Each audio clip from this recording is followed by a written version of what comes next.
Mic check 1 2. Yes.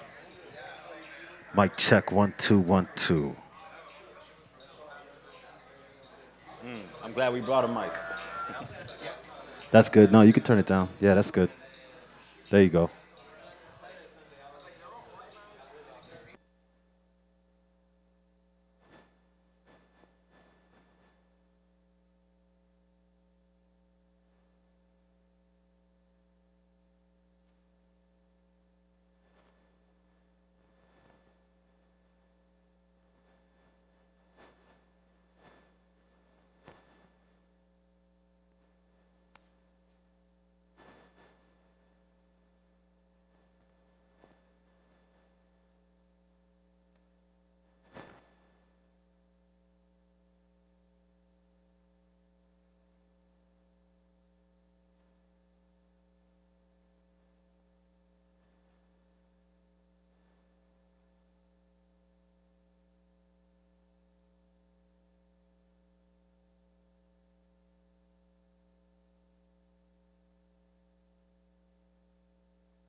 Mic check 1 2 1 2. Yes.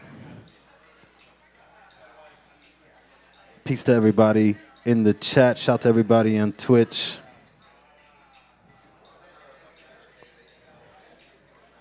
Is Valhalla?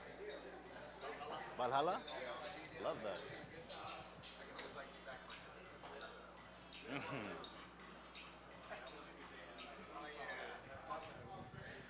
One love to everybody. Thank you.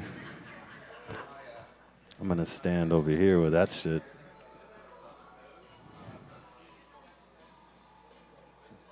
Yes, sir.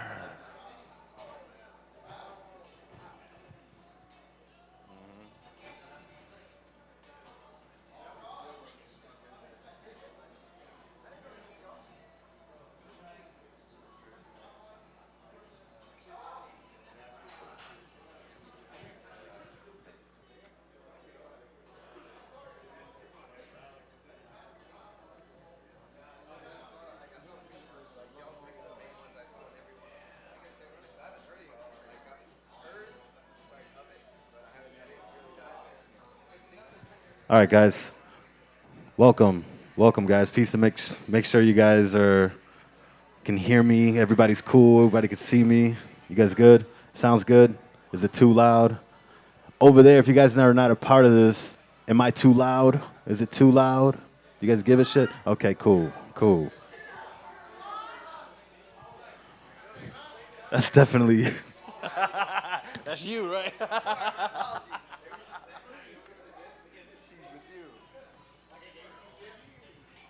All right. Peace, guys. I just wanted to pop into Austin, and I wanted to start some things back up now that we're kind of outside. We kind of saw a little bit of the terrain of how the world is shaping up, how the business is shaping up in this whole new environment. I sat down for a long time, and I wanted to wait for various reasons, and I'm going to go over some of those reasons. Today's point is to go over a few things I want to cover, and I got them labeled out on the stream. And for you guys that are watching, you guys get to see the visuals. We miscalculated a step. It's all good. I'll make up for it in presentation. So, but the stream is happening, so anyone at home, you get to watch this as well. Everyone in this room gets to watch it again. So listen with a light ear. I don't really want you to get lost in a word that I say, get lost in a sentence that I say. Just kind of take it all in all at once, and I promise you I will get this link to you guys first, and then we'll figure out how to get this on replay on Twitch later. So today is called You're Not Booked, You're Hired. Is everyone aware with both sides? Does everyone know what I'm speaking towards? Do we understand the point of both sides? You could be hired or you could be booked. In that capacity, I've always understood both of them to be one. So I'm here to kind of express the new value in both sides because the game has changed so many different ways throughout the last, I say, 10 years since Instagram kind of took over, since it became a market, since it became an identity for anybody in creative. You now have to use that a part. You now have to have that a part of your run and part of your whole level of expression. I don't know if it's as valuable as it was today, as it is today, as it was back then, but it is a playing field, right? So I want to talk about all that. But if you're not hired and if you're not booked, then what are you doing in this game is my addition to this whole presentation. I want to add that to this whole space. So you're not booked, you're hired. And it's very important to say that right. Because if I say you're not hired, you're booked, that says something completely different. So you're not booked, you're hired. And I want to talk about why. You have so many versions of DJs in today's atmosphere. You have the club DJ, the wedding DJ, the bar DJ. You have the Twitch DJ now, who is a force to be reckoned with, by the way. And I'm not even being biased. I just know what I can create with Twitch. And I think everyone is capable of doing the same, if not, or more.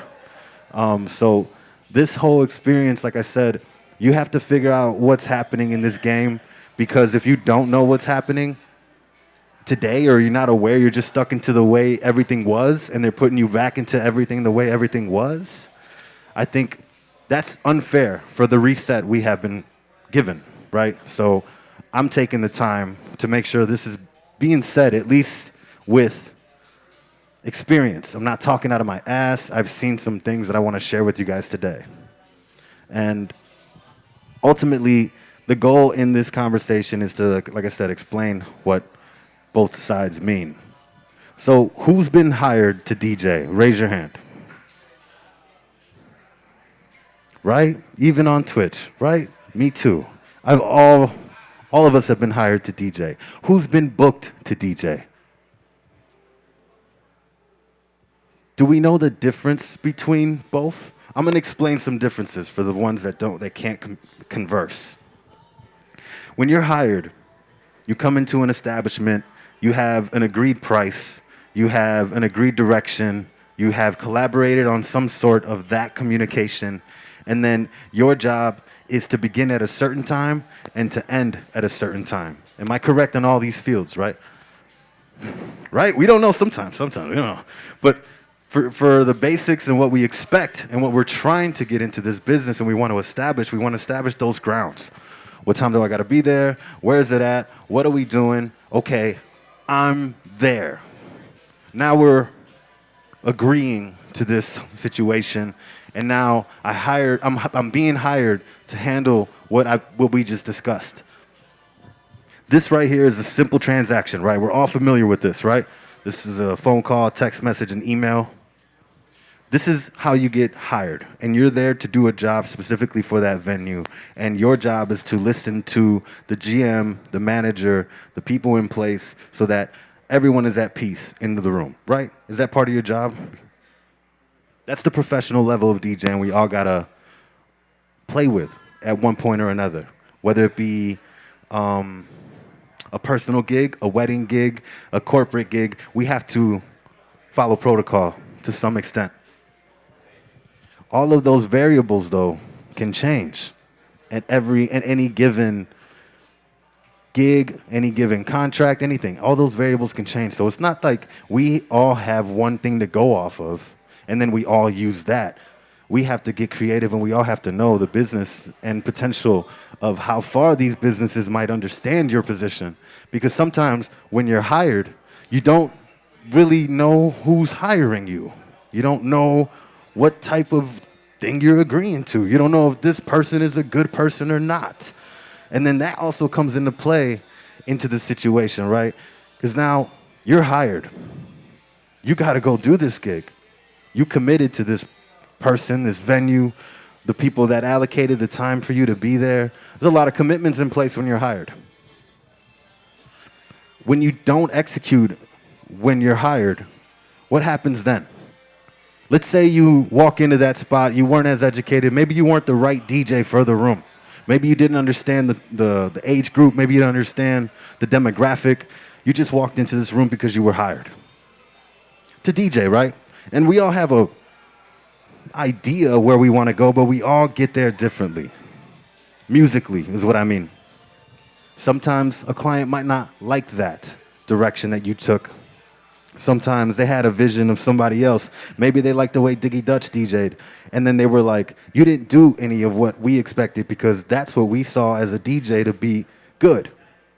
And now you can't match that because, I don't know, Diggy Dutch set a bar in that room now because these people have now been woken up about what is to be expected from a DJ. But in that experience, it's a very rare occurrence. It happens sometimes, but I use Nick as an example because he's sitting right here, but then I also know how talented he is, and I can see that happening in an establishment. And that could also can create friction between local DJs, local businesses, local promoters, who can be what and what. And it's a little distracting from what actually matters in that whole transaction, what I just imagined. We got to celebrate a DJ like Nick in that experience when we're talking about being hired, and then he comes in and he kills it. Or we have to address Nick, and he comes into a spot, he's hired, and he doesn't kill it. We have to kind of hold ourselves responsible in that experience because now we're talking money, we're talking business, we're talking people's experiences, you know what I mean? There's a lot of factors into a place. That's what I'm saying. When you're hired, you find yourself in conversations that might compromise your ultimate direction, might compromise what you want to do for the night, might compromise a lot for your overall brand. Maybe you don't even need to post the flyer if you're hired. You see what I'm saying? Now I'm beginning to separate some of these things because when you're hired, you're faced with all of that, right? And it's good. But now I want to remove some of that pressure from your DJing, from being hired. I could walk into a spot and prepare my set and be as fashionable as I want, as loud as I want, and bring music that I know nobody's heard, and do my job and think I killed it, right? But then there's people in the room, and somebody might not like that direction I took. Somebody may be uncomfortable with the creativeness. Somebody may not know what new is and not know how to digest that because they've been fed and misled all this time. Because DJing, let's just be real, DJing's been compromised in various levels, from how quickly it can be turned on to the way it can be distributed in, for instance, radio, or if you're doing now podcasting. And then I'll throw Twitch into that mix of like how it could be over flooded with options of DJing. And so if you don't know shit about DJing and you just Google DJing, you will have more than enough information to draw something up so that you can come up with your own conclusion, right? As a DJ, they don't have that experience like we do. We know what DJing is. That shit is actually interesting. That shit maybe reach levels. People come up with ideas. That shit blows our minds. The same person that goes out for this person that wants to listen to just, it's fine. I got to talk over this, but it's fine. Because I think it's important for everyone to understand, especially this, I am still working on that. You see how this is? If people knew who I was in this room, you would know this shit would be off. You know what I mean? But I mean that in the sense of like, I have to still fight these things with you. It doesn't take much, but organization, it doesn't take much, but it also comes down to communication. So what I'm saying is when you are hired, there's so many things you are delegated. Like actual responsibilities, you get what I'm saying? Being there on time, doing the job, listening to the people that are working there so that everyone is in cahoots. Do your thing. Make sure everyone's happy.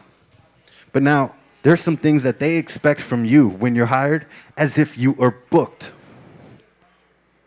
Now there's a difference between being hired and booked. This is why I say that, because I always tell this to my friends. I've been saying this for about 10 years, and I say it in a joking matter, almost like in a sunning matter. Like, pff, bro, you're not booked.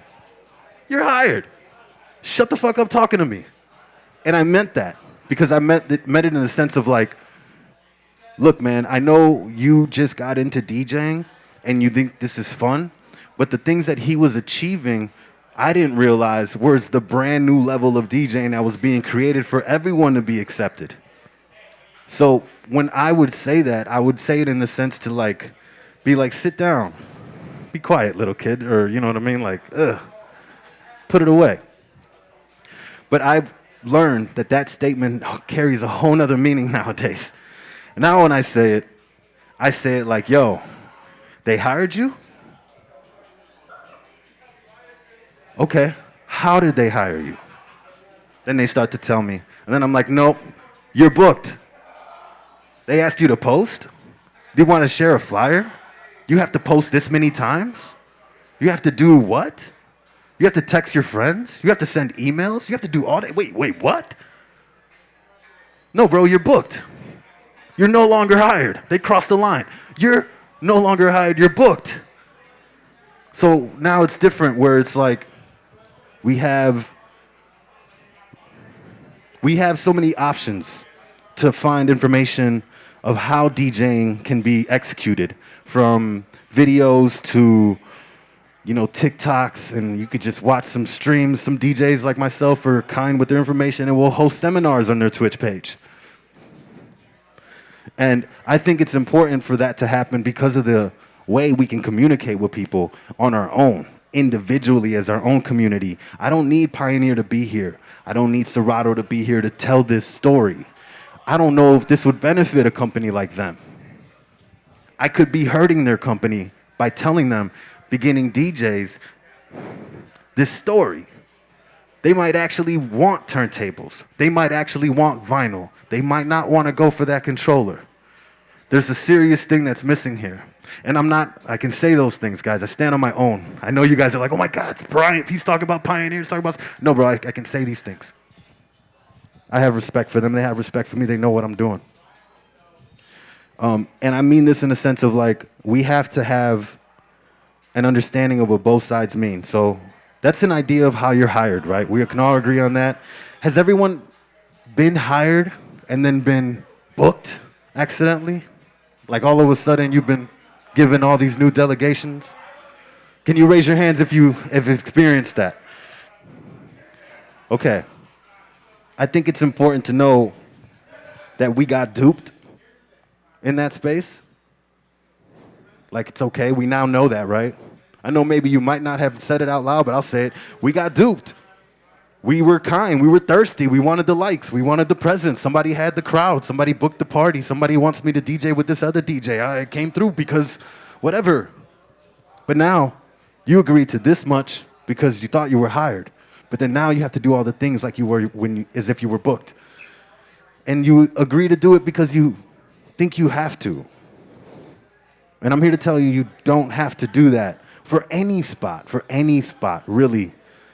Including your residencies, including your private parties, all that stuff. Like, you can really control your narrative, and it all starts by understanding these differences. So if you're hired, you already understand the basics. When you're booked, when I'm booked, and this is where the story begins, when I'm booked, I begin to understand the person that reached out to me. How did they find me? I know where I put my channels at. So if you book me, you really got to find me. You really got to know. And if you know, you must really love what I do, because what I'm doing is not only just for me, but it's for the game of DJ, and I do it every day. So if you didn't catch me today, and you weren't here yesterday, you would not know that some songs that I listened to yesterday are no longer in my arsenal. I can't go back to them. I can't listen to them for another month, maybe another 6 months. I did what I wanted to do with them yesterday.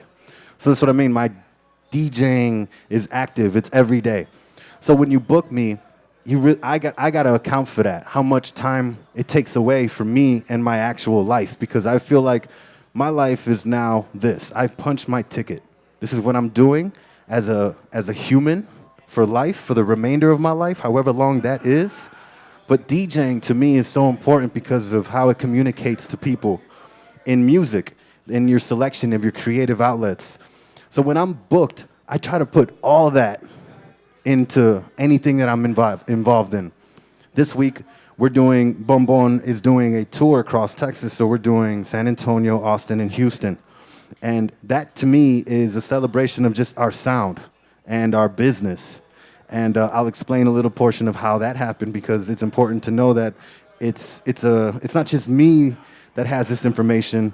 It's a thing. There's businesses out here that move with sponsors. There's businesses out here that, and parties that are out here that are affiliated with companies that will allow them to get budgets, and they will invest in your party, invest in your idea. And that's what I want to talk. That's what I want to talk about at the end of this, because having that information is gold in today's atmosphere, being as you all have a TikTok, you all have Twitch, you all have your own outlet. Somebody is listening to you, and somebody else will, as long as you're moving in the direction that I'm telling you about. Does anyone have any questions so far? I'm kind of like breezing through my topics. I'm trying to figure out like where to land, because the room, to me, I know some of you DJs, and I'm like, there's some ways I want to help you guys directly, so I'm kind of deviating from my plan to kind of make it a more local thing, you know what I mean? I love Austin. I fuck with Austin.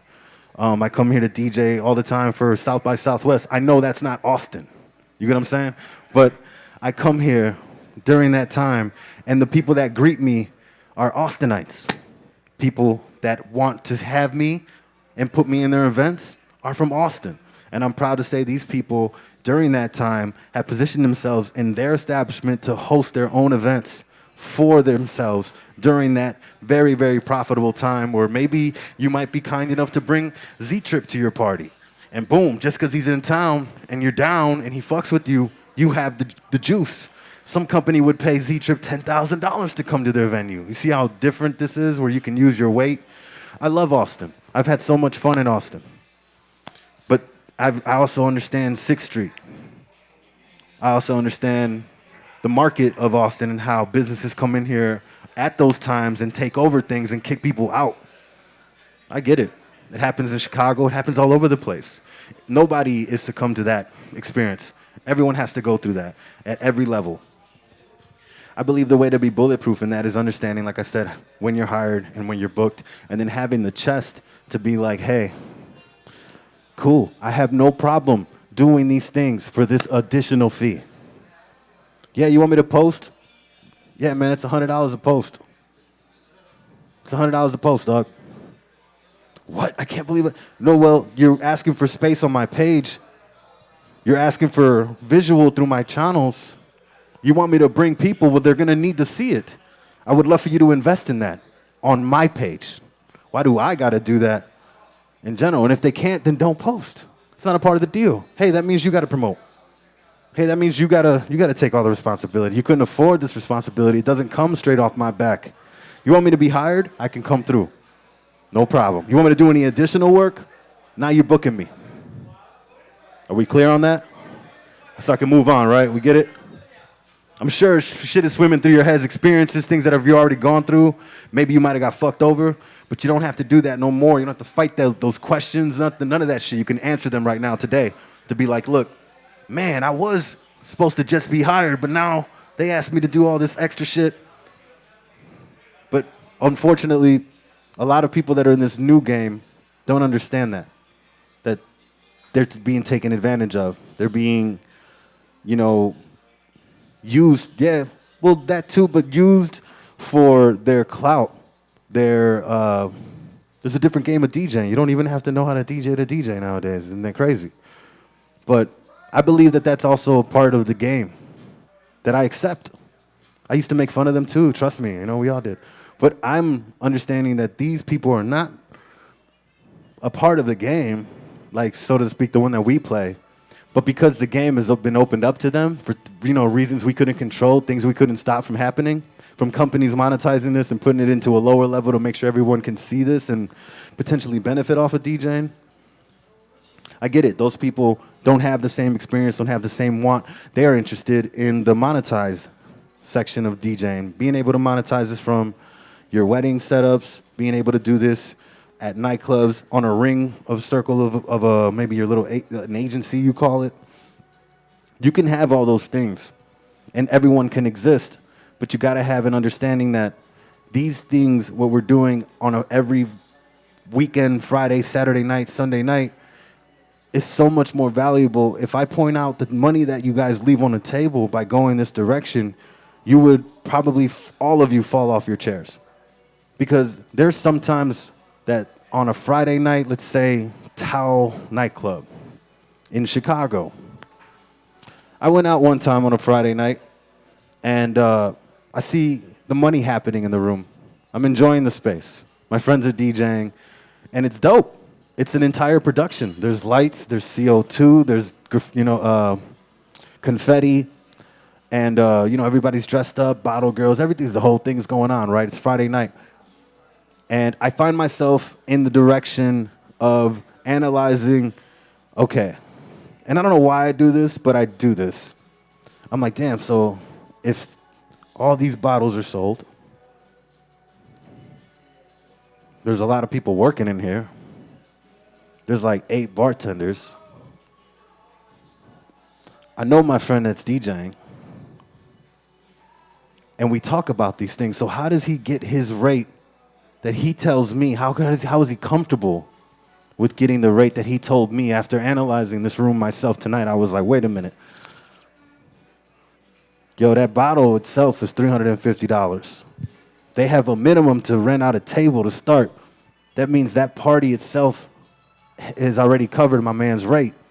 So it's like, I ask, questions from my friends in these positions, because I'm not proud of them. I care about them. This is a position you should have. This is like it's part of the game, right? To be in the nightclub downtown or to be on the radio, there's kind of like a responsibility. So when they're chosen to be that person, I have hey, we won. Somebody won. Dope. My homie's over there. He's killing it. But then I also know there's some sacrifices he might have made to get that position, and it might have started with the money. And that's where I always that's like the last thing we discuss. So when I'm doing this experience, or when I'm in this experience and I'm running my little numbers and I'm kind of like auditing the space, so to speak, I'm like, damn, this place is fucking booming. How the fuck is he only, and I'm like, wait a minute. I get it. There's a lot of trade-offs here. Extreme amount of trade-offs. And it all benefits on the DJ. So I want to put the responsibility back on the DJ in that environment. I'm good, thank you. I want to put the responsibility back on the DJ because there's another level of business when it comes to being in that environment. Say you are hired, and then they ask you to be booked in that space. There's ways to shoot yourself in the foot by being with this attitude. Be like, no, I'm not doing that because Boi Jeanius told me not to. But it's like, no, in that space you got to know, hey, these people might have a lot of trade-offs. This place is going to be packed. There are going to be bottles flying. There's going to be money everywhere. There's going to be things that are happening in this room that don't happen at your local bar. There's going to be money in this room that doesn't come down the street. So act accordingly. Play the part. What do you have to do in that room? I have to rock this motherfucker. If I rock this motherfucker, ultimately the goal is to get booked again. So it's all on you, right? But if you don't have your own photographer, if you don't have your own videographer in that space, like these people do on a house level, they have that shit for their party because they know what the value is. If you don't approach that gig that way, I think you might have missed the way you could have capitalized on all that free money sitting there. Because now you can put that back in your pocket. That video goes on your page. Those photos go on your book, in your EPK. Now you can put that in your bio. You got to know how to use that shit. Put that in your bio. Now you're adding to your list, and now you're doing, Tao, Marquee, this, that, boom, boom. Now you got a list, and now you have video image of it. Now I want to teach you a game that they're playing. They do that exact shit. You know why? Because they don't know how much work it is, because they're ignorant. People are ignorant to the amount of work a DJ has, right? But when they play this game, they're not DJing anymore. They're like marketing. And that's an important game to know too. But if you have the marketing space, and the capacity of being a marketing in the marketing space, you understand how valuable the color is, what type of font it is, the way you structure your flyer, the information you're putting in the language of your post, all of that angle. That's what they're really good at. A lot of people in the other side of DJing that are just walking into this game are really good with that. So they use DJing as a platform, and I'm not mad at them. They know how to use it better than most, better than 20-year-old vets.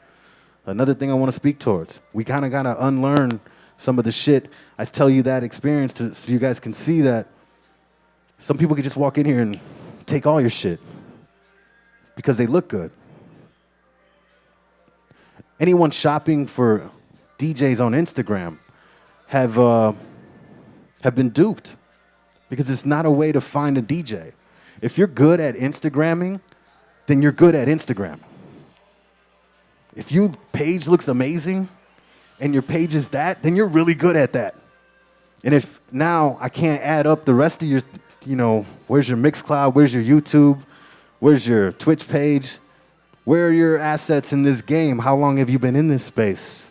If I can't find any of that stuff, that's when everything falls flat for me. But for them, they don't even know that stuff exists.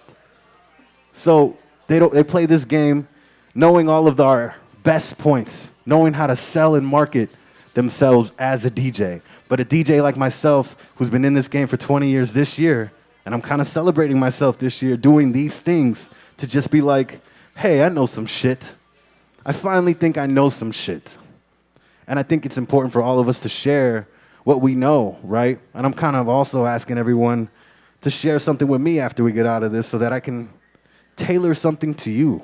You know what I mean? I'm kind of speaking broadly about a lot of topics. I'm telling you a quick story about some of my friends, some experience I've had in DJing, and some pointers you might want to have awareness for when you are in the notion of either getting hired or getting booked. Does anyone have any questions now?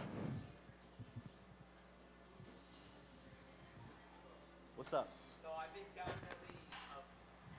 definitely. All right. So my name is Joshua Moreno, DJ Moreno from Queens, New York. I just moved to Austin about like 2 years ago. And I think one of the concepts, I guess, to understand, and this is from my personal experience, is moving into a new city and how to get involved with that industry, with that nightlife, with fellow local DJs and collaborate. I feel like, at least with my experience, how do you navigate through hearing, sorry, we got enough DJs, we don't need no more? How do you navigate through, oh, well, like you're going to have to go talk to this person. But of course, after 10, 20 emails, messages, you move on. So how do you navigate going through a new city and expanding? And I think ultimately adding value to the community, not necessarily trying to take anything. What's your name again? Josh. Ruben. Josh, thank you. Make some noise for Josh, y'all. He's from New York. He wants to know you guys. You see what I mean? It's like, in this room, you're in the right room. Like, straight up. I'll tell you something about Texas DJs. These motherfuckers get busy. Like, busy. I know New York. I love New York. I've lived in New York for a couple months. Kicked my ass. Had to move back to Chicago. It was tough.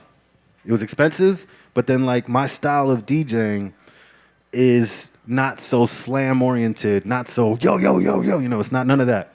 I like to get in the background. I'm probably the perfect opening DJ. Like, I can set the vibe, and it would be really tough for anyone after me to try to do something different. But I pride myself on that. So in this experience, what you just asked, this is the room. You want to talk to some DJs in the city? Right here, man. And I'll say that. But now to answer your question, how does one navigate in a new city trying to get into a game that already exists? It's tough, right? I personally am transitioning over to Atlanta.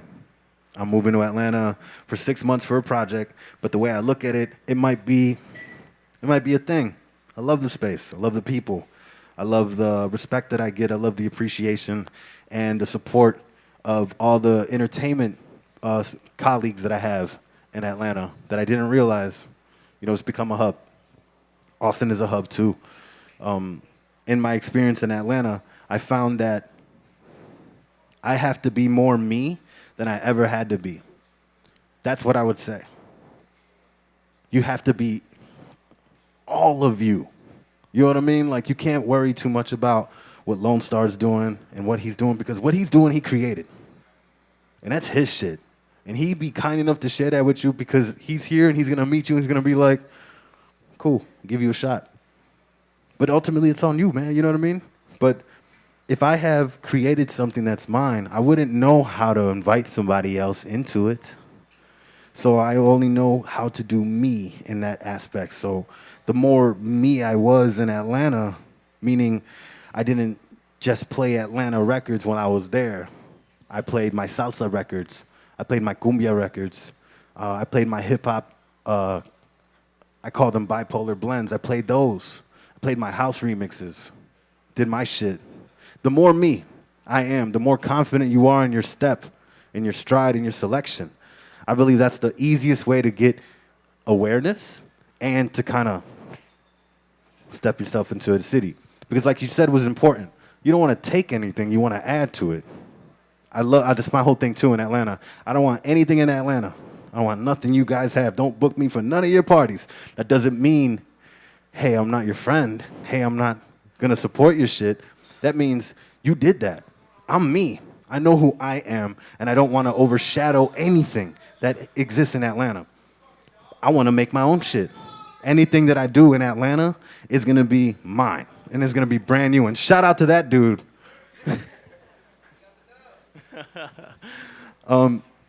I think ultimately what that question really means is I want to be successful in a new city, and I want to do it the right way. I want to communicate with people. I want to get opportunities. How does one follow protocol and then get shut down? How does one not know how to navigate? How do we get this? I can't teach you how to not follow protocol because you are doing the right things, calling, text messaging, emailing, trying to figure out how to get in communication. Some people are busy, man. And the lifestyle a DJ chooses to operate in, it's so sporadic. You must know this, right? Put yourself in their shoes.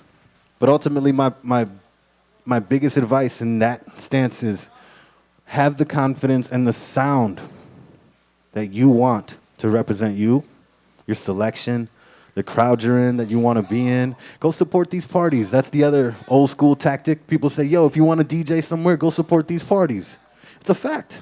Still present to this day. All you old guys in here that are working, go to these young motherfuckers' parties and show these motherfuckers how to do this shit. They're throwing 90s parties. It's cute. The fuck? You were born in 2000. Never mind. But it's an important thing to know, like, we have something to offer too. I'm 33 years old. I'm celebrating 20 years. I've been doing it since I was 13, professionally since I was 15. And I was DJing 21 and up clubs all before I was 21. By the time I turned 21, I stopped DJing 21 and up clubs. And then I just focused on my radio career. And then I focused on battling.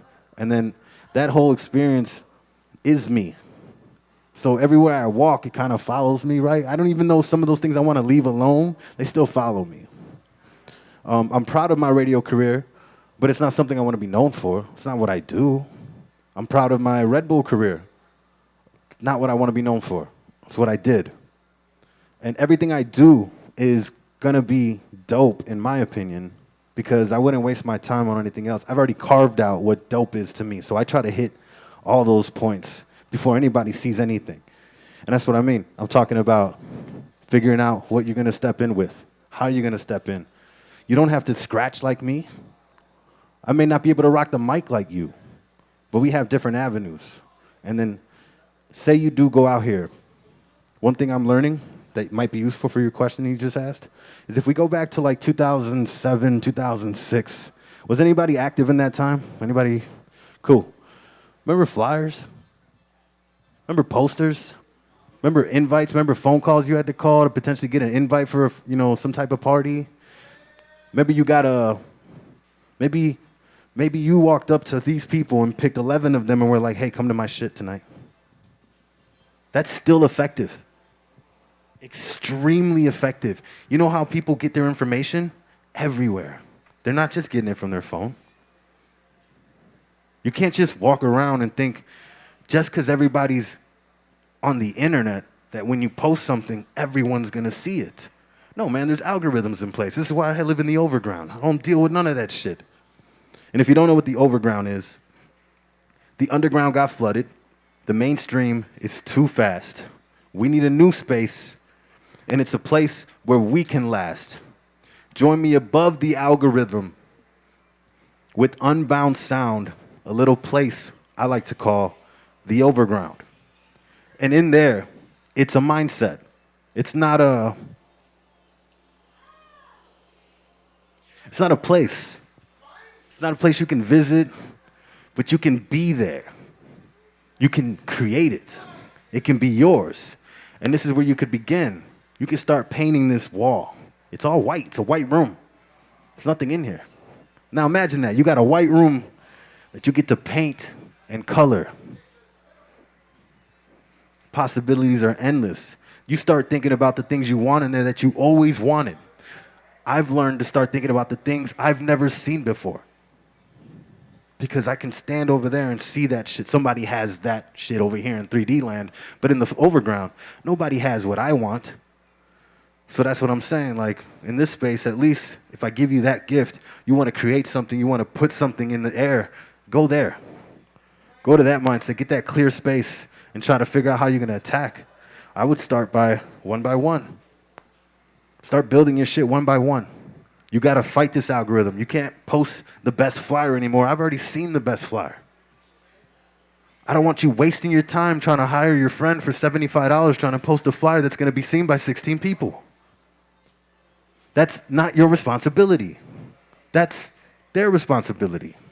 And if they can't do it, sorry, Spot, you can't afford a DJ tonight. Not this DJ. Not this DJ. My man plays wax. You better not bother him for less than $1,000. See what I mean? What's up? What are you going to bring to ATX? What do you want to bring to ATX?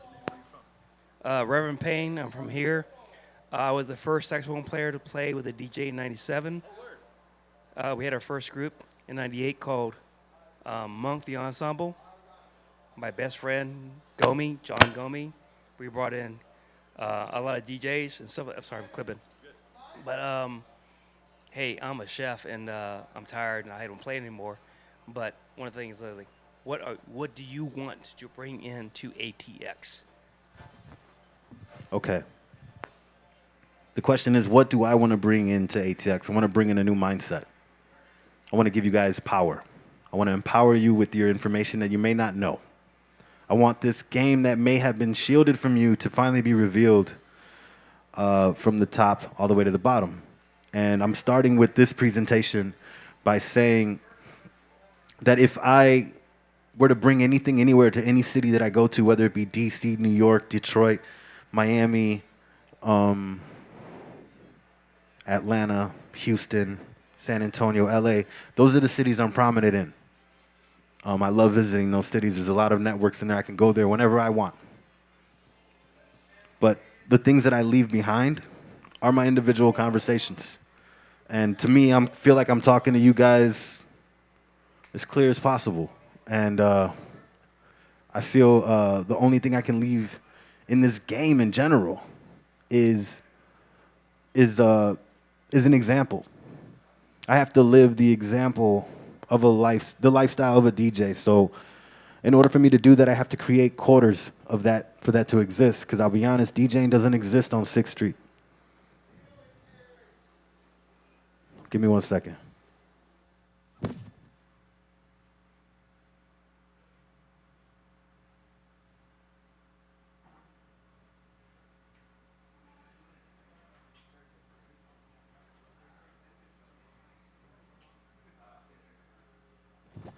DJing doesn't exist on 6th Street.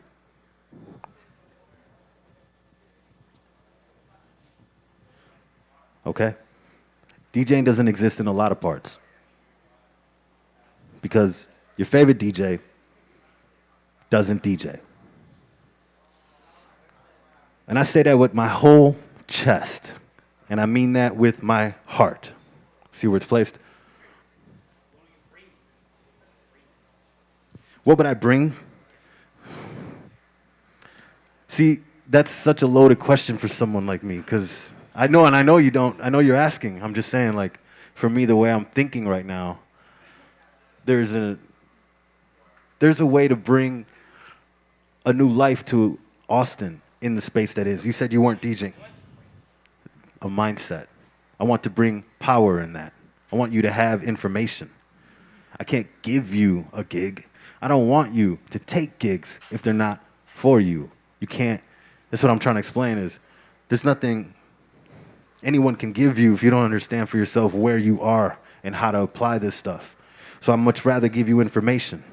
I could put you on my Twitch page. You could DJ there.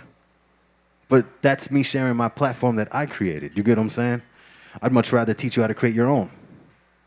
And with that comes with information. So I'm starting with that. This is what this is all about. And I have one thing to say about the game as it exists when everyone is DJing, but I'm watching good people jump in this space and run into you guys. The ones that give a fuck. The ones that know how to do this shit.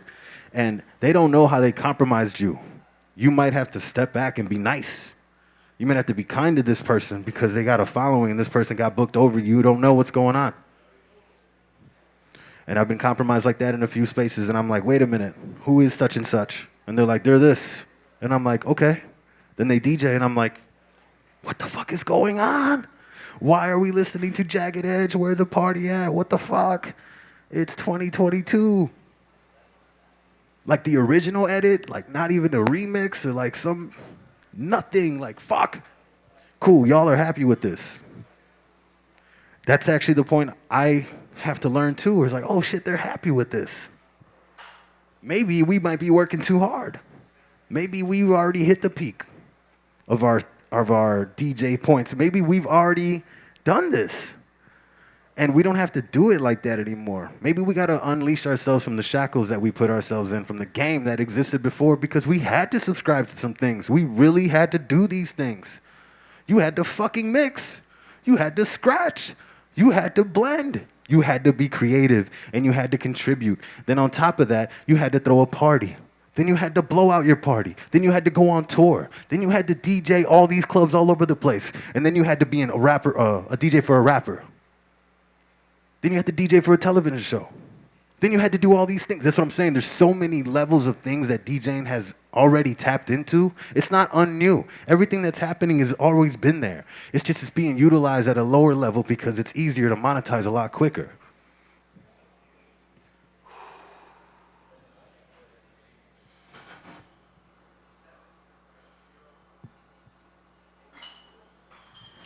I think that all means that they know more than we do. They know how to do what we know how to do better than us. But I want you to know how to do what you know how to do better than them.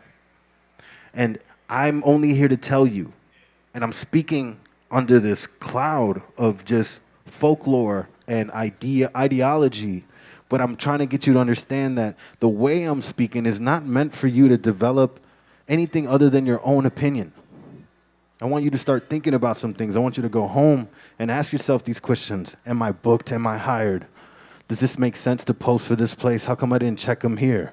Maybe you can't do that in your active gigs, but maybe the next time you get booked, you could start practicing some of these things and start looking into how you want to be treated, what you want to be, what you want to give yourself to, and what you would allow access to you. Because let's be real. When everyone doesn't DJ, the way you think DJing is, we might have to change our way of DJing, the way we think about it. I mean that in the sense of for speaking to the cloth that I think I'm a part of, and the cloth that is so thick and strong that will hold itself together for the remainder of time. However, we're falling apart. There's pillars in our game that are, that we're losing. There's businesses that are being compromised. There's venues that we're losing. Things that used to matter really don't matter so much anymore. So I want to relieve you of all that history. Get rid of all those thoughts of what we used to think about DJing and how we do it. Yeah, when I'm in this room, this blend has to be going like this, and it has to go this way, and I plan my set like this, and if I won't break it. No, break that shit. Put some shit in between. Find a new song. Get back to DJing. To break yourself. Add some challenges to your shit. Find out what that new controller is. Dig in. I know you won't like it, but just try it. Try it. Say you did it. Give it a chance. Because if you think this is the only way to DJ, and then some kid comes in here and blazes you on their little DDJ one, whatever the fuck, I don't know what the fuck they're called anymore. But they'll blaze you because they know how to fucking DJ. But they do it on that shit. And their version of DJing is not our version of DJing. However, they may know how to mix. They may know how to find songs. They may know how to rip acapellas. They may know how to produce. Still not our shit. We don't understand them. They can get into commercials. They can get into TV. They can get into culture. They can do everything with their brand because they don't do what we do. They know how to be popular. They know how to be sought out for. So I respect them in that space because that's the part of the game where you are booked. So they're actually booking themselves more than they are hiring themselves. But what I'm really trying to say is when they hire themselves, I want them to protect themselves because you might compromise the way you're booked and vice versa. So understanding that shit is a good point to point out. Has anyone ever thought about those things in the sense of like, obviously I want to be a better DJ, but I want to better my business in DJing and stop letting these people fuck me over. Like, I'm sure we've all thought about that, right? This is tough out here, and we all got to get our money. This is a game that we have to play, and it's dangerous. It's a little bit Wild Wild West. But I see things settling down, and I'm watching a game have kind of flipped into our favor. Someone like myself has enough courage, it takes me a lot of courage to come outside. You can't get me out the crib. Nick knows. It's hard. And I won't do it for DJing. It has to make sense for everyone and everything involved anymore. I just can't do it no more. I want it to make sense. And if it doesn't make sense, then I'll just do my own thing. But it takes me a lot of courage to speak on these things. Even though I can talk to everybody about this individually all fucking day, I know the value of my voice. I understand some of these things might be compromising somebody's existence because I'm going to empower someone like, no diss, Chris. Sorry, bro. My bad. They're going to get empowered. They're going to come into these new spots. He's going to bring his records just like he always does. And he's going to fuck them up on a new level because he came through with a contract. He came through with parameters. And he came through with a sponsor. And now, hey, man, there's loyalty all over this place. But as soon as a check gets put in the room, I see loyalty falling all the way out the room. And I want to empower you guys with that type of shit. You guys should step up to this shit. You don't need a liquor sponsor to throw an event. Grab a lotion sponsor. Grab somebody in the botanical gardens. Who has plants? Like, you know what I mean? Like, do that way. Play their game. We don't have to be trapped by the bar. Somebody that does stickers can sponsor a flyer for your event. See what I mean? Like, there's ways to label this shit and level this shit out. We, in Texas, I've learned that so many people do so many other things.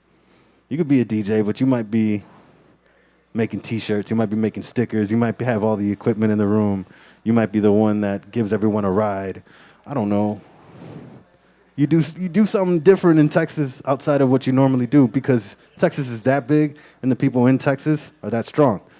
And I love that about this area. So it's like I find out my friends are just more well equipped with other verses. But the fact that you guys still want to learn more about DJing to me, and this is the only thing I do, I've covered enough ground on my own, and I'm this big in this world. I look at myself like this. But I feel the journey that I've had, the things that I've seen, I can validate in today's atmosphere. So I would invite everyone in here to kind of introduce themselves to the new game of DJing. Please look into it. Get on these TikToks. You may not like these kids. I don't like these kids either. But I like their effort. They need guidance. They need support. They need to know how to put acapellas under the record, you know what I mean, to get to it quicker. They need to know that type of shit. They need to be built in awareness. And I'll always say this for anyone in the room that is a younger DJ and hasn't touched a set of turntables. I believe that's the only way to really obtain DJing. So vinyl, a mixer, some records and a needle and some needles. That's the only way to really understand and build the sense of awareness a DJ will have that crosses over into your CDJ, that crosses over into your controller, maybe your laptop, maybe you're DJing off your iPhone. Either way, I could DJ off anything. You can give me anything and I'll rock that motherfucker. I won't make any complaints. But I will tell you I want this. I want to give you my best performance. I want to show you what I can do. But I think ultimately this comes down to having space on your own in DJing. And I want you to create it by doing your own research in today's atmosphere. Maybe get cool with that local DJ by following them on Instagram because it means the world to them if you follow them on Instagram. It means the world to them if you like their picture. See, it's a different level of communication.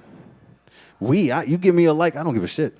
I'm just like, but it's not the same value to me. You get what I'm saying? It doesn't speak the same language.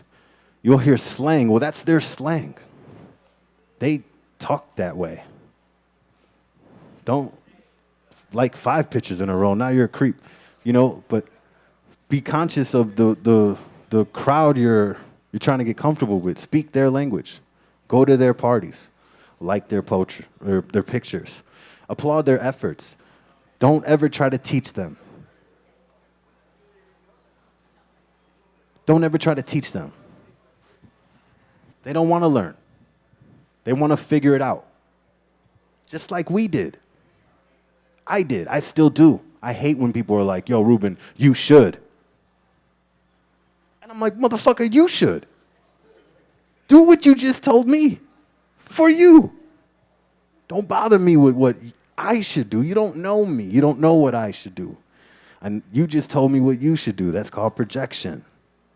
So when you have that type of awareness of just business and humans and how they communicate in this side of the game, because I'm talking about a lot of levels. Like you could use this information for a photographer, be a bar back, be a bartender, and just apply those efforts to the room that you're in and express yourself on how you want to be treated and where you want to work at. You can find that shit.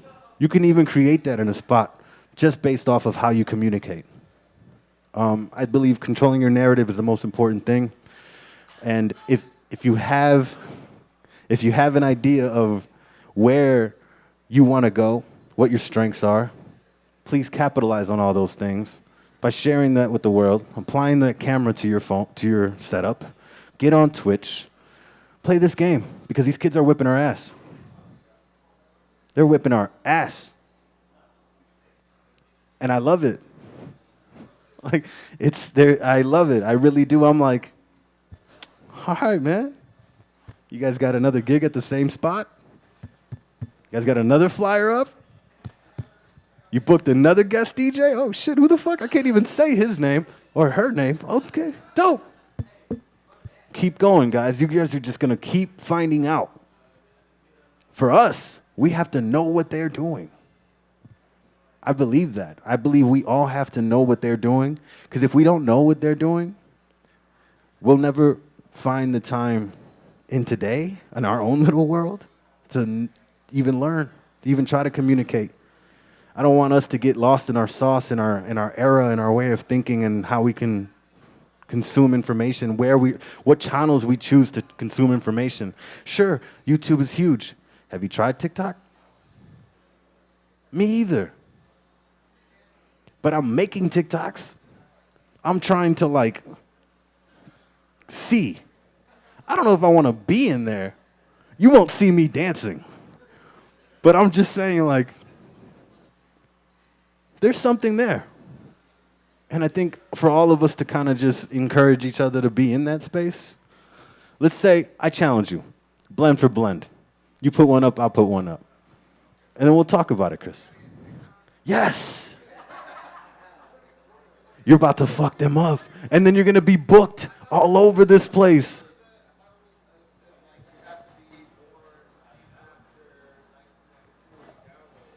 For real?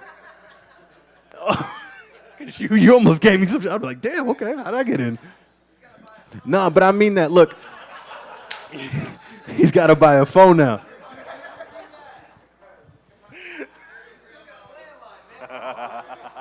Nick, you had a question. I'm so sorry, bro. How y'all doing? I'm Diggy from here in Austin, Texas, way of Houston. My question to you is, what would be your recommendation on when you know you have this, you've built something that you can bring to a venue, and those owners are kind of giving you a big brick wall on, hey, now look, this is the value I'm bringing. I'm bringing X, Y, Z lights, this videographer, all these things. I have the whole package. I just need the check. And, you know, we do it, does well. Now I want to go, okay, thinking like a business. All right, what were your earnings on a normal Saturday night? All right, what were the earnings on our night? Okay, I want to beat that. They won't even show you the numbers. You know, how would you recommend navigating like that? My first thought in my Boi Jeanius type head would be, man, fuck them. Take this shit across the street. but outside of that thought, which is always in there, what would be your way of navigating those brick walls or those, you know, those speed bumps to try to, because you know what value you're able to bring? Thank you, Nick.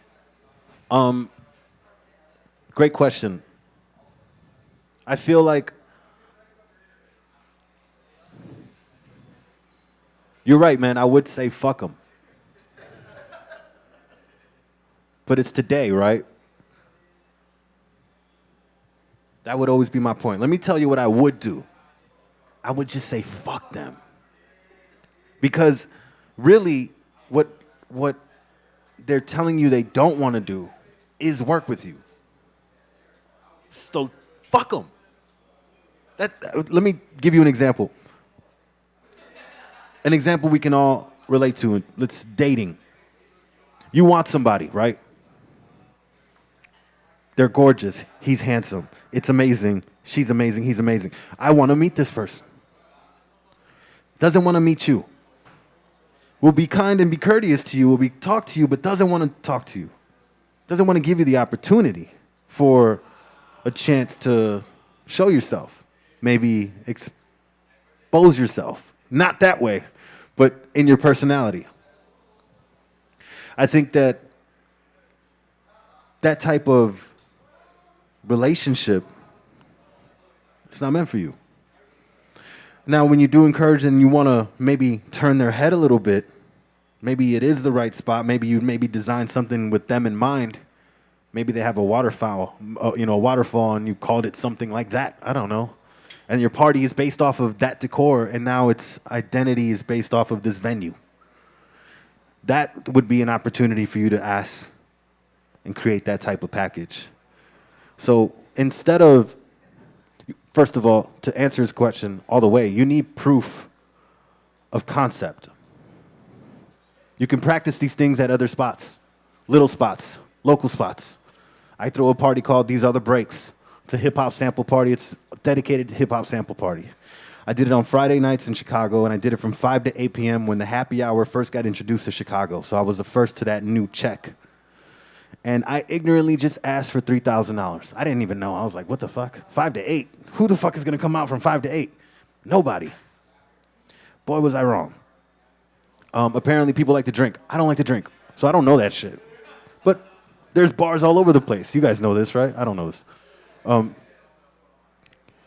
People like to drink, and I found that out in the space from 5 to 8. An actual happy hour can be successful, not by just giving them drinks, but by giving them experience with that drink. So 5 to 8, me and Joe Mana from Untitled, who's one of the general managers there, helped me negotiate a deal where I can get my rate and we would get it sponsored. So our first set of sponsors were Tanqueray and Tanqueray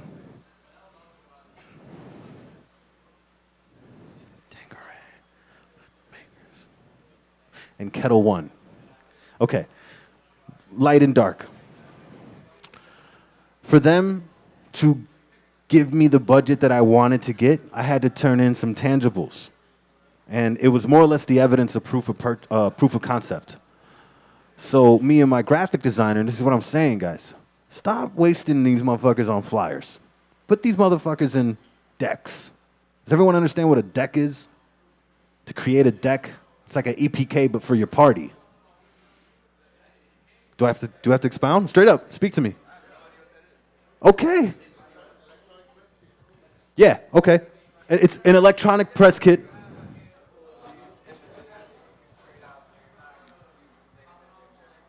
Yes. So you got to update them. They are a little tedious, but they are your world. They are your world. Please understand that. Take the time to understand these things. If you don't understand this shit, sign up for Canva. Shit is free. It is the best, honestly. I don't know why Photoshop is still around, because that shit is the best. Proof of concept, man. If I wanted to bring this party, these are the breaks, to a spot, it can't have a waterfall. Okay? I wouldn't bring it to that spot. It would have to have velvet walls. The room would have to be dark. And then we would have to have candles on the table. And then I would have to have as much access as being able to tell the host. And I'll tell you what I did. I made myself the general manager in that room from 5 to 8. Meaning the host had to come to me, even while I was DJing, to tell me where she could sit some people. Because I had people coming from downtown, from the other side of the river, that do not come downtown, that I wanted to make sure they got prime time seating. I'm like, my people have to be prioritized.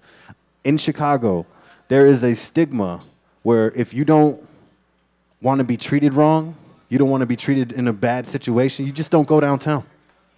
You go to Wicker Park, you go to Pilsen, you go to your local neighborhood bar, you do that shit. And that's the level of experience you really kind of limit yourself to, because you don't want to go through that shit. I don't want to go through being checked at the door, frisked at the door, being told I can't come in because my shoes, being told I can't come in because my T-shirt, because of my chain, because my hair was down. Like, literally, these are things I'm explaining to you that happened to me. And I'm like, what the fuck? So, yeah, fuck downtown Chicago. But I chose to do this party in downtown Chicago, these other breaks, because I challenged myself. I said, you know what? I can come up with the best deck. I can shit on you. You guys say you don't want hip hop in Chicago, in downtown Chicago? Let me show you how you never even had hip hop in downtown Chicago. You've never even seen it like this. So I chose the stage. I said, yo, Untitled, I need your side room. How big is the room? How much do you charge to rent out this room? It's $3,000. That's how much I want to get paid. Give me that. Whatever that is, give me that. I don't care. It's a brand new thing for me. Me and my graphic designer created a deck so that we can present our proof of concept without having a proof of concept. My graphic designer kicks ass, and it was simple. And he really gave me a chance to succeed in this, because he understood the language for, say, like how to create a deck for like Mercedes, how to create a deck for Target, how to create a deck for Kellogg's. These are the things he was doing. Brought some of that shit to me. Kind of just sprinkled this sauce on my shit and was like, yo, I'm going to just give this to Ruben. He's got a good idea. I think I see what he's doing. Here you go, bro. Gave me a six-page PDF. And he broke it down the way that I would have never thought you would need to break down a party. I just got the courage to pull up the PDF. So hold on.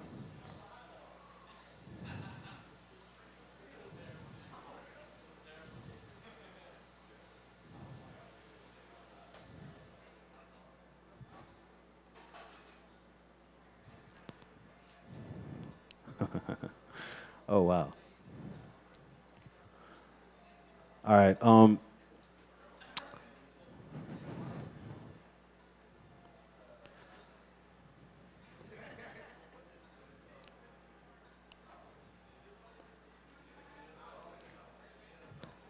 Shout out to everybody in the chat. What's up to you guys? Hello, hello.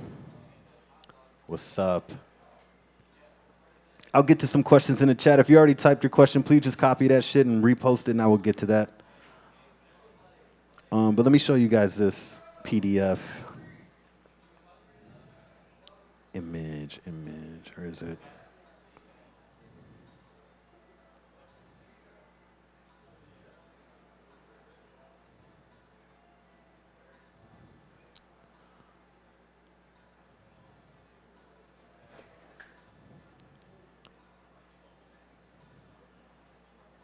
Windows, got it.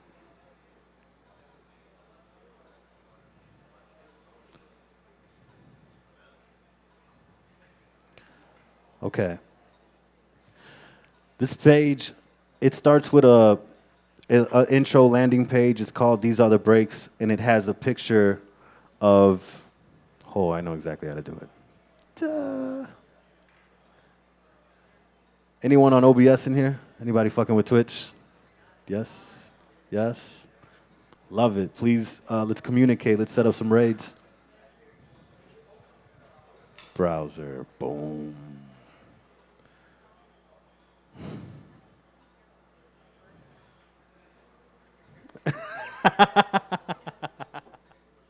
You get a PC.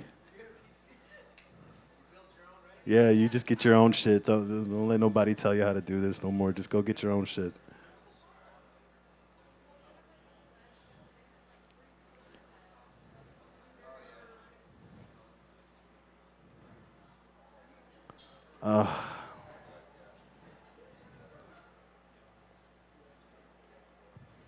All right.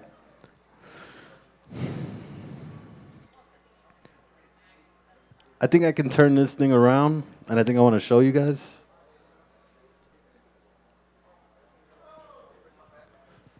Maybe y'all can get behind me, and maybe we could say what's up to the camera all at once. Yeah, come on, take a look. It's great. These are some of the answers you might want in how to do a presentation, so to speak. This is a deck. And man,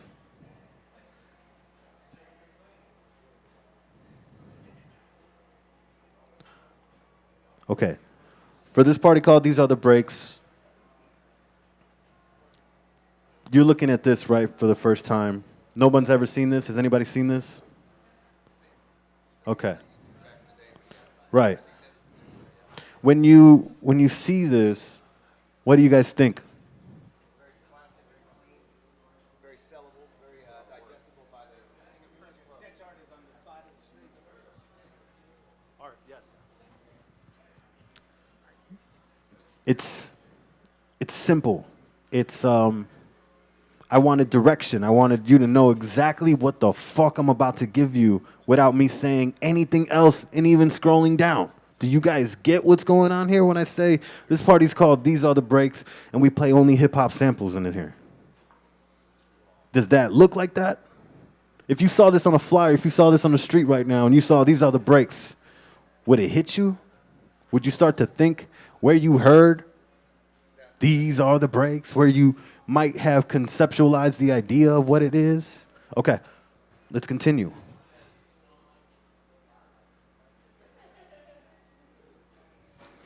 This is a deck. You talk to them stupid. What are you doing? This is my artwork, a minimal rich approach with the weekly custom pen illustration of the most sampled artists in hip hop history. Please don't take my shit. I see how everyone's eyes. I'm just kidding. No, honestly, this is a template.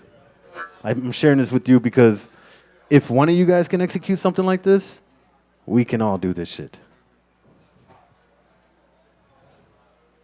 See how I expanded on the image to kind of give them another glimpse? So this is what it would look like on your page. Here's a box, 600 by 600. What is the information I need? This party's called These Other Breaks. If I didn't do my job already, then I would have called it something else. See what I mean? You got to start already somewhere so secure with a serious foundation.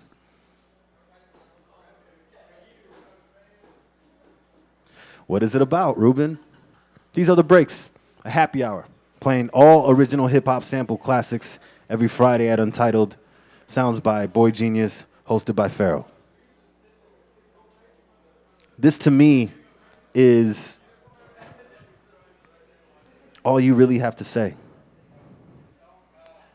How many of y'all have wrote paragraphs trying to explain, trying to do a lot?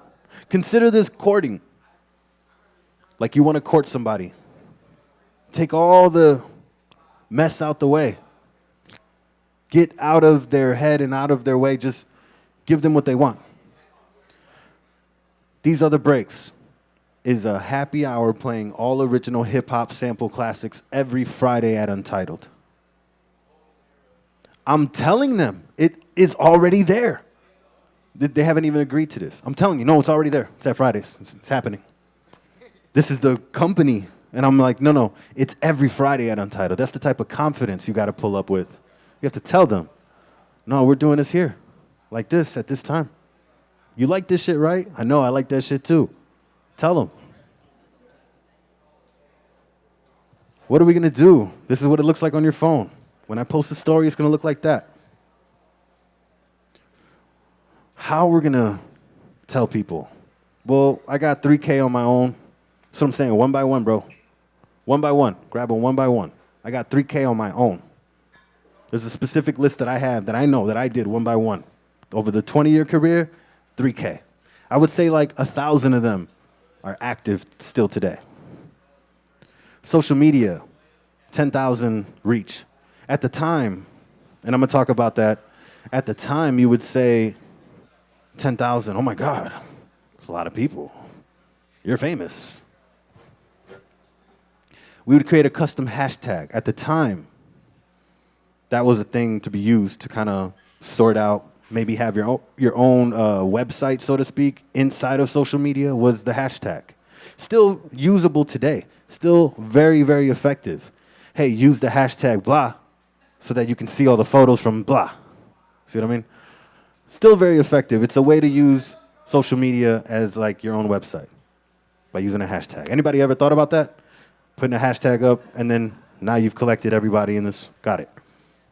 Word of mouth. I put that in there because I was kind to let them know I'm going to be out here telling people, what's up? Promise you, I'm going to be out here telling everybody what's going on.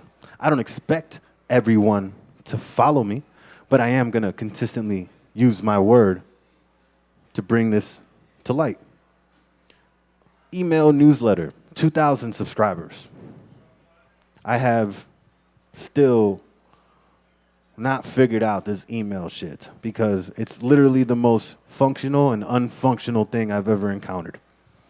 It could work, but then it doesn't. And I would hate for us to I would hate for that to be a part of my presentation and be like, go collect emails. No, fuck emails. Get their phone number. Figure out a way to put yourself in a room that will want to hear you. I will continue on that later. A Snapchat filter. We had the means at that time to be ahead of that whole promotional thing. We had some Snapchat connects, and we were able to provide that for the geotag so that we can put that in the room, and now you have access to our graphics. And we were shitting on them with that, and we were just like, we're only going to charge this amount for all this cool shit we're going to do for you, for this one party we want to bring to your establishment that we kind of matched for you. The walls match, the room match, the liquor match, everything matches. And then influencer invite, our industry contacts. I put that in there to let them know I'm serious about this. It's an ink. I know these people. I fuck with these people. They're going to come out if I invite them. They're going to want to be here. And they're going to indulge in your space. Finally, you break it down to them. What am I doing? How am I using this? What does it look like? Kind of like a review. And it's a simple 5-page PDF that got me a contract in downtown Chicago because of the concept that I created, not because of the DJing I actually did, not because of, maybe because of the DJing I've done. I will put that in there. That is a factor. But I definitely didn't use that. You get what I'm saying? I didn't use none of my weight. I came in there on a blindfold and was like, this is my friend Eric, and we're going to come in here and show you what we want to do. And if you're down to it, this is how we want to agree. I want you to agree to these things. And then that's the deck, so to speak.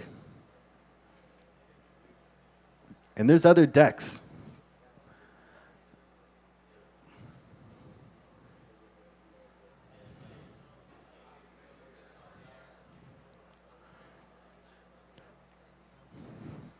This is how you get this, man. This is what I mean. You could book yourself. This is now book yourself. You have to have your own contacts. You have to have your own reach. You have to have your own crowd. And then you have to have a group of people that are proud to pay, proud to support. Things that you can attach to their experience that they will remember. And this is how you can get creative. This is my team's experience we're about to do this summer to wrap up summer in Chicago. We've already sold out. So what I'm about to show you is a successful plan already before I even started. Again, based off of just how to do a deck. Okay? All right. Chicago obviously has a lake. We're going to utilize it. We do cannabis-infused dinners, but it's illegal. But cannabis is legal in Chicago. You can smoke it, but you can't sell it. You can't operate with it, right? Fair. So we'll take it on the water. Can't find a venue? Don't need it. Let's go on a boat.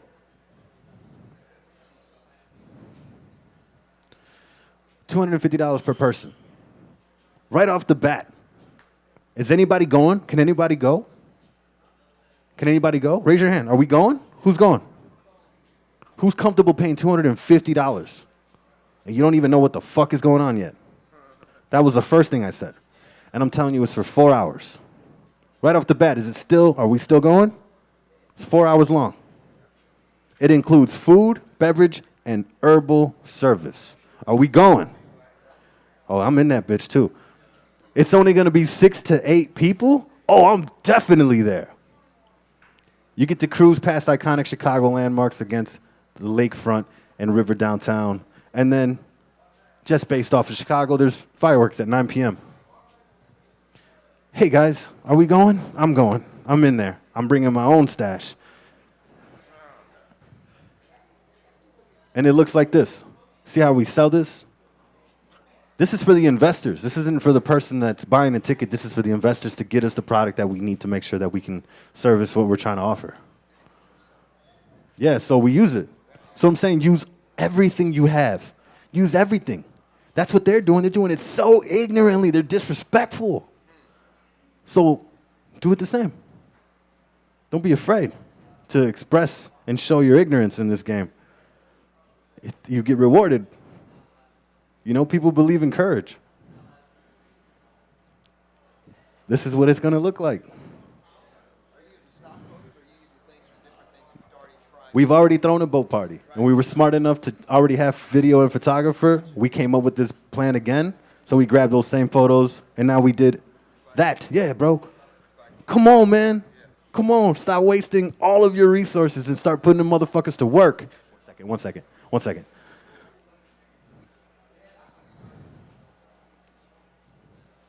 That's what it looks like. And that's Chef Manny Mendoza. With no words. See how this one's a little bit different? But I'm already asking for everything. I give you all the information, and we get it. I'm going. What's up, man? Man, Nate Wynn. I am from New York. Been living in Austin for 3.5 years now.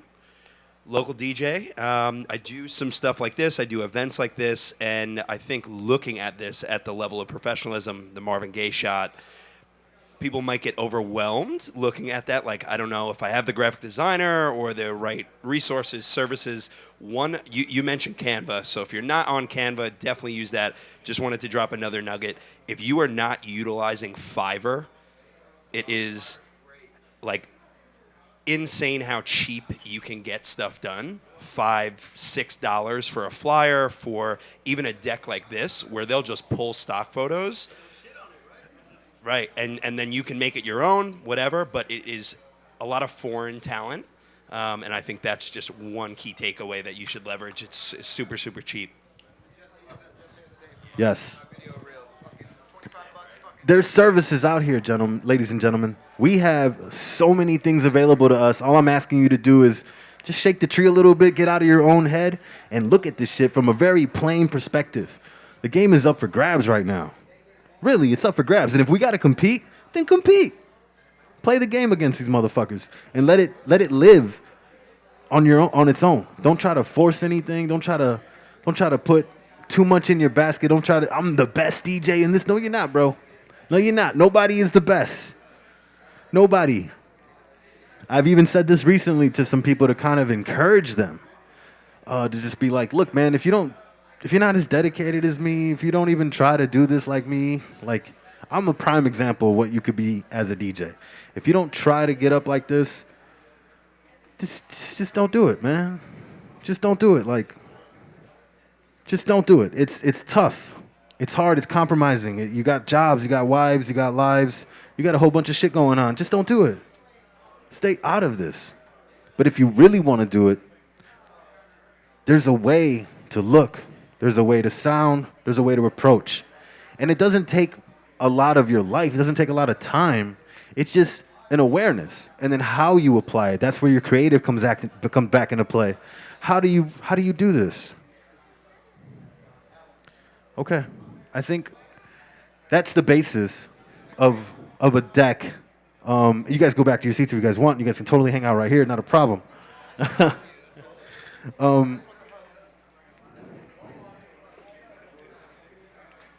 I feel like the final thing I want to wrap up on, without stretching too far, I want you guys to just understand that there's a difference between being hired and being booked. When you're hired, you got to work. When you're booked, you're the showcase. You should make sure everyone is aware of that. And if they can't agree with that level of professionalism, then I would literally say what I told Nick: just fuck them, man. Like, do something else, do with somebody that actually believes in you. Do something with a crew of people that are interested in helping you. Try to include yourself in a community of people that are interested in creating ideas. And have conversations with your peers, man. You guys might fall and stumble upon something, but I promise you, under these pretenses, when you're having conversations like this is the only way to be effective, is to have real conversations and ask yourself questions and ask if this is going to be a direction you all want to follow. Because, I don't know, say Nick just wants to be a model for the rest of his life and then he wants to just DJ on occasion. I'm going to support him. But it's like, that just tells me he doesn't want to do DJing like he wanted to do before. So it's like, okay, go do that. Thank you, because now I can put somebody else in here that might want to allocate this space. Maybe we can give them an opportunity. I did want to just share with you guys how important the difference was, right? I did want to take some of your input on what we're doing here on a local level.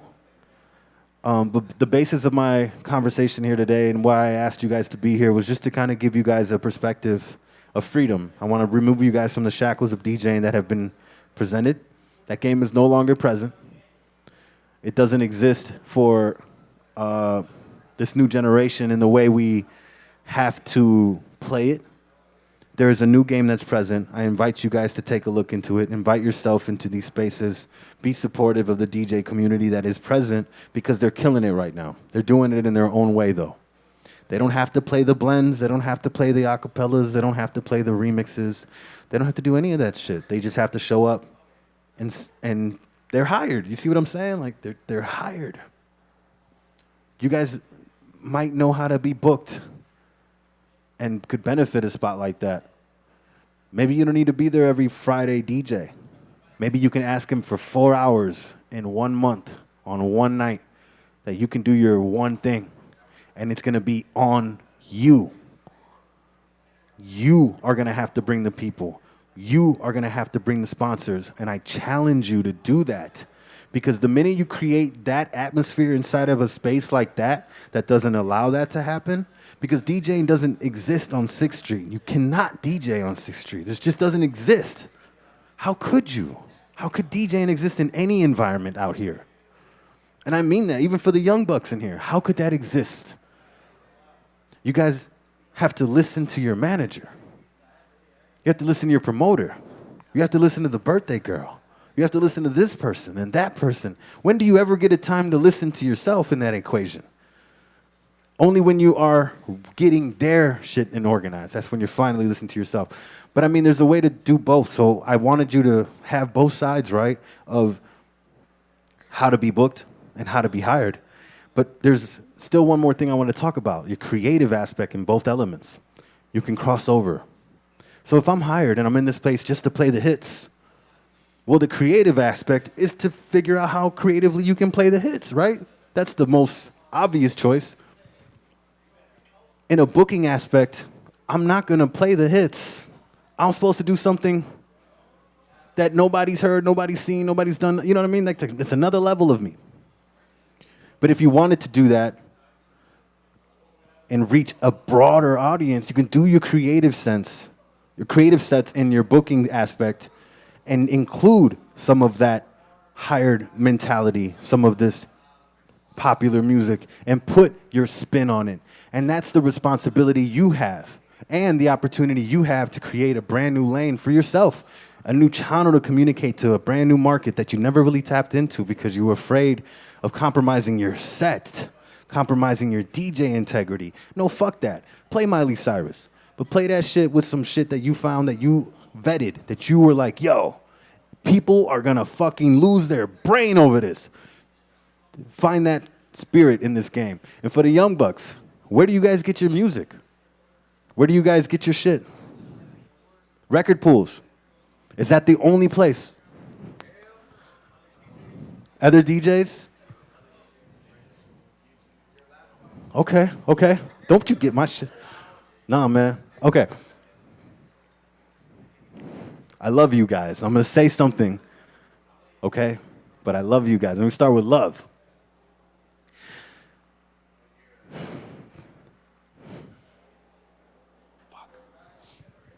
There's more music out there than these record pools.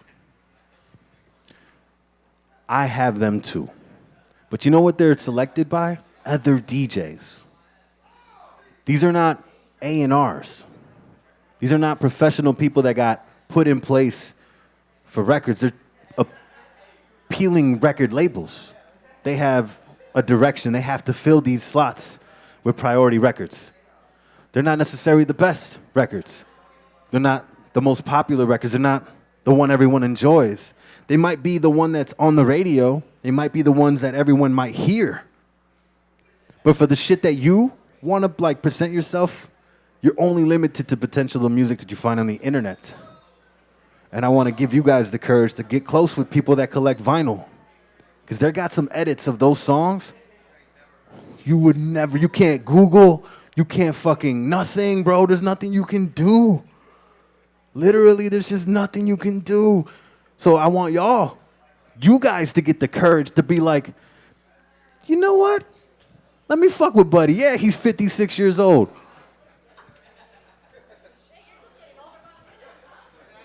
Sure, he's 92 years old. You know?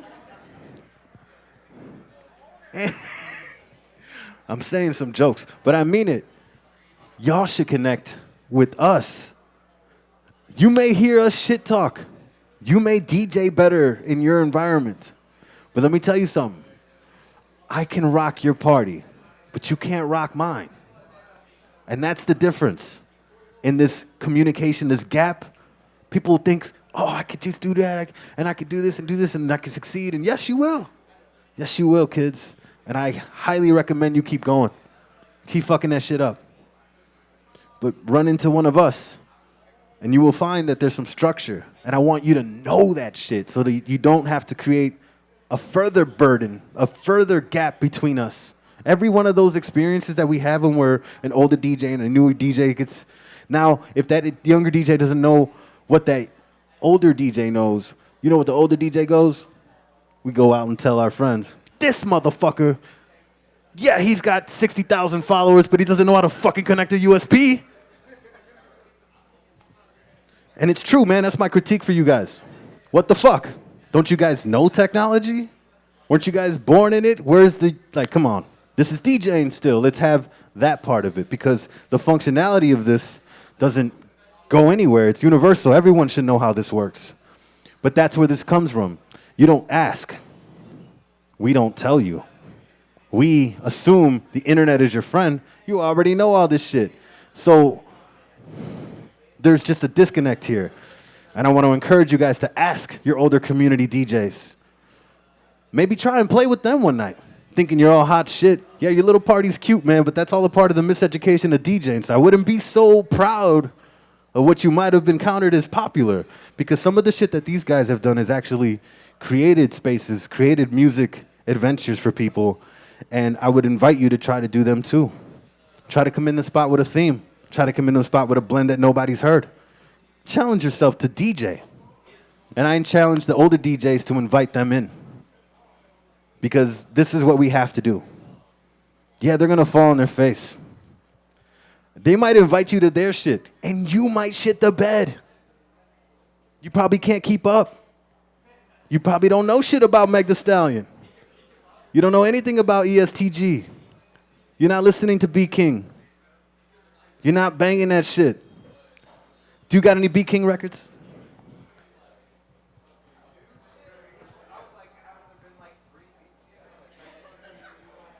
The one from Houston.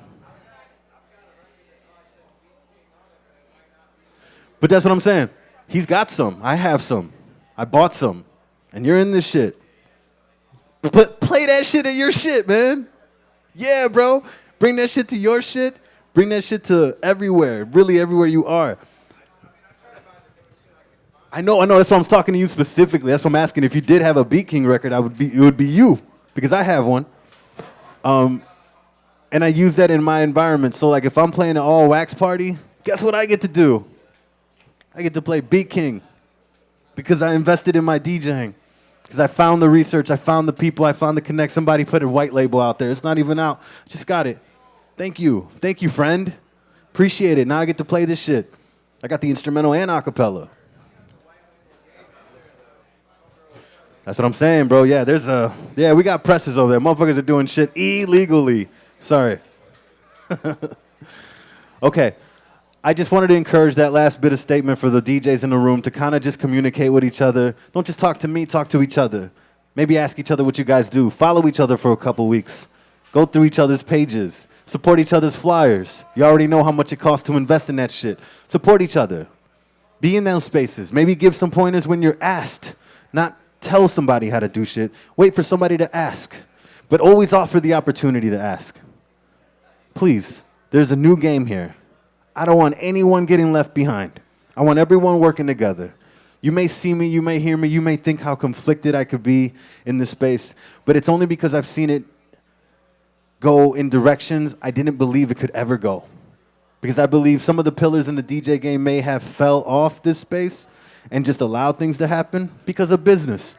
And I hate that business compromised our integrity. Yeah. If I can have everybody back here real quick. I think I'm done with my speech. I think I'm done with the... Yeah. Yes. Can you do one of your routines for us tonight?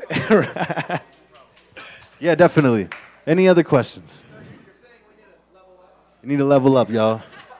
Get your shit up, please. And focus on Focus on the game that's happening today, not the game that we played before, not anything that we used to do at all.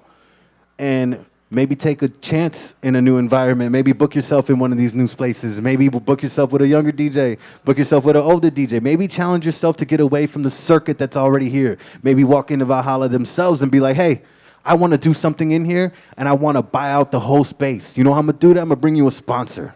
I don't want these computers on. I don't want that TV on. I don't want none of these lights on. I'm going to bring my own shit. We're going to take over your spot. Hey, Valhalla, I just need your fucking 4 walls and your liquor license. I want to make some money with you today. There's a way to do this. There's a better way to do this. There's better business. And I would hate for you guys to miss out on this opportunity. It's happening right now. It's post-pandemic. Everyone's still trying to land. I thought I was privy to this information because I got it from people that were validated, right? But I've learned that today, all this information is out there. It's all over the place. It's not no secret. It's available to you. And I want you to try to find it, figure out what your niche is, and figure out what is your purpose in this game. Because we can all play the same music. We can all DJ, and clearly we can all get booked. We can all get hired. It's not difficult. It's not hard. But it is a thing that we have to protect. You have to find what your lane is. And I don't want you to feel like you got to DJ 8 days a week to be successful in this. You can reduce yourself 4 days a week. Maybe it's 3 days a week. Maybe it's 2 days a week. Maybe you created an idea like my homie Big Once in Chicago where he would only DJ once a month. And that used to be his DJ name, Once a Month. And I love that. Hey, what's your name? Once a month. Why is your name DJ Once a Month? Because I only DJ once a month. And he would be like, the fuck are you talking to me for, motherfucker? I don't DJ like you. You got a weekly gig. You have a residency. Don't talk to me. I DJ once a month. And it's hilarious because that's his attitude.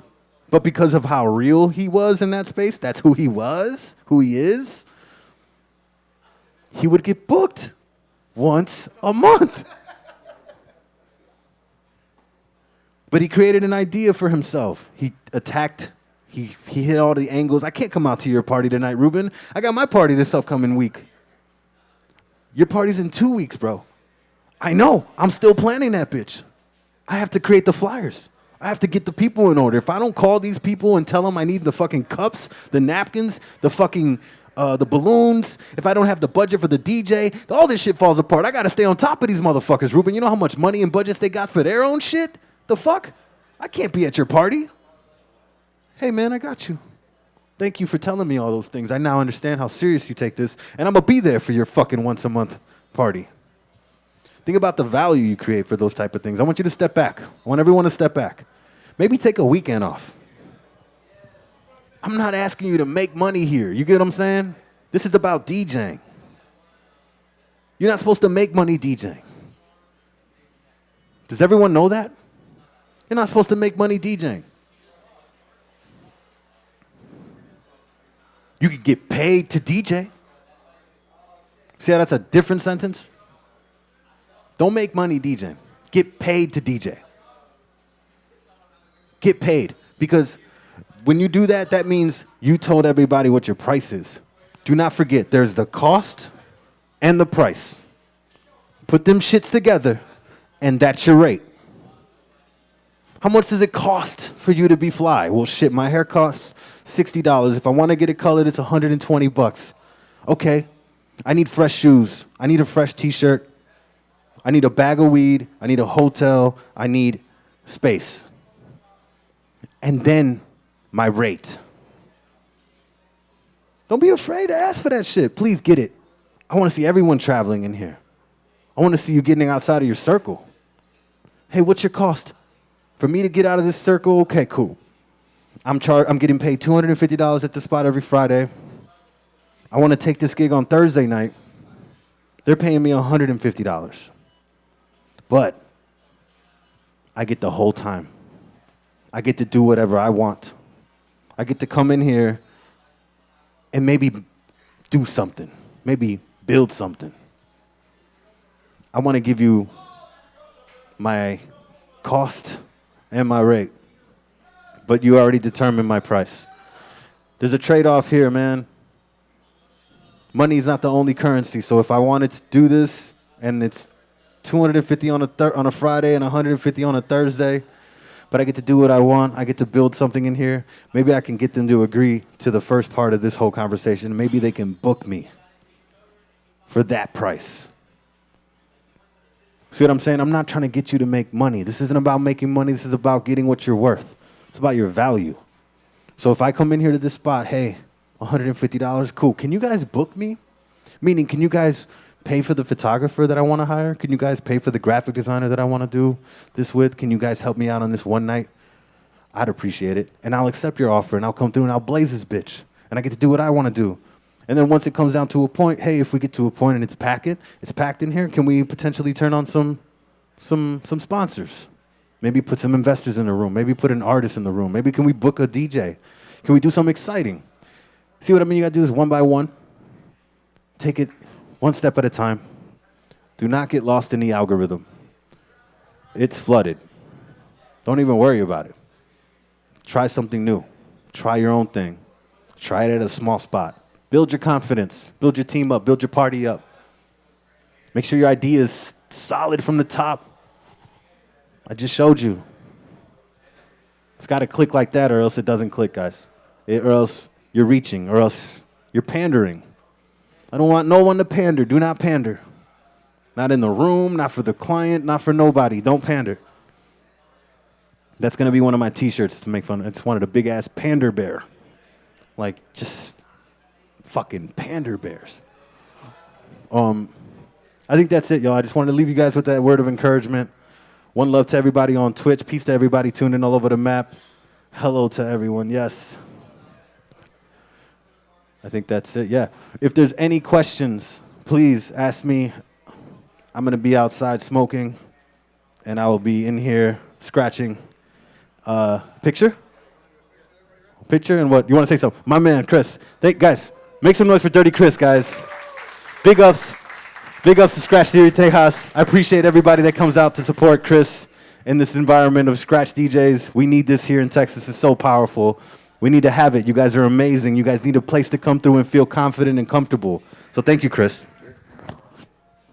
One more time for Boi Jeanius.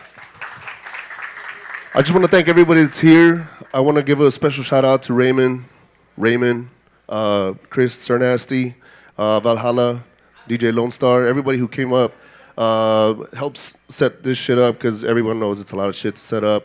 But I really want to thank you guys. So let's get together here in the middle. We'll get Boi Jeanius and we'll take a group picture and then we'll fucking cut and scratch and battle each other.